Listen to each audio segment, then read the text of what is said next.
स्कूलों में अब ये सेशन ख़त्म होने वाला है, तो सारे स्कूलों में अभी जहीं रही प्राइवेट स्कूल हो या सरकारी स्कूल हो, गवर्नमेंट स्कूल हो, एग्ज़ाम ख़त्म हो गया करीब करीब। और किसी का तो शुरू ही है, हो ही रहा है किसी का। तो हमारे स्कूल में अभी एग्ज़ाम स्टार्ट हो गया है, मतलब चल ही रहा है। 3-4 एग्ज़ाम तो ख़त्म हो ही गए हैं। ये है मेरे क्लास 1 के बच्चे, ये है मेरे क्लास, मैं हूँ इस क्लास की ग्रेड टीचर। और ये है मेरे प्यारे प्यारे बच्चे। इनका एग्ज़ाम का आज दूसरा और तीसरा डे है। अब ये एग्ज़ाम दे रहे इतना शांत होकर के। जस्ट इन लोग का स्टार्ट, वो कोई तो स्टार्ट करते ही 15 मिनट 20 मिनट में ख़त्म कर ले ही लेते हैं जल्दी जल्दी लिख करके। लेकिन कोई इतना अच्छा लिखते हैं और सारा कुछ एक एक करके चेक करते हैं बारीकी से। तो चलिए हम दिखाते हैं आज का मेरे क्लास 1 के बच्चे का हैंड राइटिंग कैसा है, वो कितना साफ़ सुथरा लिखते हैं। ये देखिए, ये है प्यारी सी श्रेया और इसका हैंड राइटिंग, इनका हैंड राइटिंग ये बिल्कुल 7 ईयर्स ओल्ड है। और इनकी हैंड राइटिंग आप देख सकते हैं कितना साफ़ सुथरा लिखी हुई है। और ये भी है निहारिका, ये भी 7 ईयर्स ओल्ड है, ये क्लास 1 में पढ़ती है। ये भी इनका भी हैंड राइटिंग बहुत अच्छा है।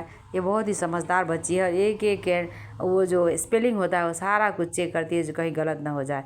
तो इस तरह से हमारा एग्ज़ाम 3 दिन और 4 दिन 5 दिन करीब चला। क्लास 1 का ज़्यादा सब्जेक्ट है नहीं। तो हमारी प्रिंसिपल मैम, आज लास्ट डे है इनका UKG और 1 का, तो इनको चॉकलेट्स डिस्ट्रीब्यूट कर रही है घर जाने से पहले। क्योंकि अब ये हम लोग से मिलेंगे 10-15 दिन के बाद। 10 दिन के बाद रिजल्ट होगा और 10 दिन के बाद हम फिर मिलेंगे इनसे। तो इसलिए हमारे स्कूल में ये है जो हम बच्चों से जब छूटते हैं, जब बच्चे से हम विदा लेते हैं, 2-3 दिन की भी छुट्टी होती है, तो हम इन्हें चॉकलेट्स दे करके इन्हें हैप्पी करके घर भेजते हैं। अब ये दिखा रहे हैं मुझे चॉकलेट, जो मुझे क्या क्या मिला है, हमें कौन कौन सी चॉकलेट और कौन कौन सी कलर वाले चॉकलेट मिले हैं, ये दिखा रहा है। इतने हैप्पी है, जो एक्साइटेड है और हैप्पी भी है। और ये खुश इसलिए है, चॉकलेट्स मिला इसलिए भी खुश है। और दूसरी खुशी इन लोगों को सबसे बड़ी खुशी है जो आज से छुट्टी, भैया किताब कॉपी छूनी नहीं पड़ेगी 10 दिन तक के लिए।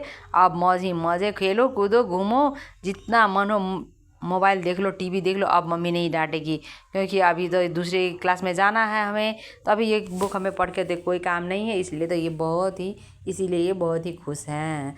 अब ये क्लास 1 से ये लोग विदा ले रहे हैं, अब दूसरे क्लास में चले जाएंगे। मेरे प्यारे प्यारे बच्चे, इन्हें मैं बहुत मिस करूँगी। वैसे मेरा क्लास दूसरे क्लास में भी है, 2 क्लास में भी है, मैं वहाँ भी पढ़ाती हूँ। फिर भी मैं इस क्लास की ग्रेड टीचर थी, तो मुझे इन लोगों की बहुत ही याद आएगी। ये बहुत ही प्यारे बच्चे हैं। तो बच्चों, ऐसे ही खुश रहना, हैप्पी रहना और ओबीडिएंट रहना, अपने से बड़ों की बात मानना। तो चलिए अब बाय बाय करते हैं, हम बच्चों से विदा लेते हैं। इस तरह से आज का इनका लास्ट डेट था क्लास 1 में, इस क्लास में। अब ये 2 क्लास में जाएंगे 10 दिन के बाद। ये बहुत ही हैप्पी है। तो मुझे भी मिल गया है चॉकलेट से, हाँ, मुझे भी प्रिंसिपल मैम की तरफ से मिल गया चॉकलेट। और यहाँ देख सकते हैं बच्चे, दूसरे क्लास के बच्चे जस्ट अभी निकले हुए हैं एग्ज़ाम ख़त्म करके, कोई क्लास में ही इस तरह से एंजॉय कर रहे हैं। बहुत हैप्पी है जो अब हमें 10 दिन के लिए बुक छूने नहीं पड़ेंगे, क्योंकि मम्मी और पापा डांटेंगे ही नहीं जो बुक पढ़ो क्योंकि अब तो हमारा नया बुक आएंगे। अब हम नए बुक आएंगे और हम दूसरे क्लास में, न्यू क्लास में होंगे, तो मम्मी हमें वो जिद करेगी नहीं पढ़ने के लिए। यहाँ देख सकते हैं UKG के बच्चे भी चॉकलेट पाकर बहुत ही खुश है, एक्साइटेड हैं, बहुत ही हैप्पी है। मुझे चॉकलेट दिखा रहा है। मैंने पूछा जा आपको क्या मिला है, कैसा चॉकलेट मिला, तो वो जल्दी जल्दी में मुझे फटाफट से चॉकलेट्स दिखा रहे हैं। तो इस तरह से हमारा स्कूल अभी होगा बंद 1-2 दिन के बाद। लेकिन हम लोग आते ही रहेंगे, क्योंकि हमारा काम कुछ डेकोरेशन का काम या कन्वोकेशन का काम भी बाकी है, क्योंकि ग्रेजुएशन डे UKG के बच्चों का होने वाला है। तो ये है क्लास 1 के बच्चे। ये देख सकते हैं आप, ये इतने भागे जा रहे जो आज मेरे घर आ गया है एग्ज़ाम के पेपर का बंडल। ये देख सकते हैं आप, अभी 3 ही हैं, अभी 4-5 आना बाकी है। तो मैं बैठ गई हूँ एग्ज़ाम का पेपर चेक करने के लिए, चश्मा उश्मा पहन करके एकदम से रेडी हो गई। जल्दी तैयार करना है रिजल्ट हमें। तो बाय बाय, अगले वीडियो में मिलेंगे फिर। Have a nice day.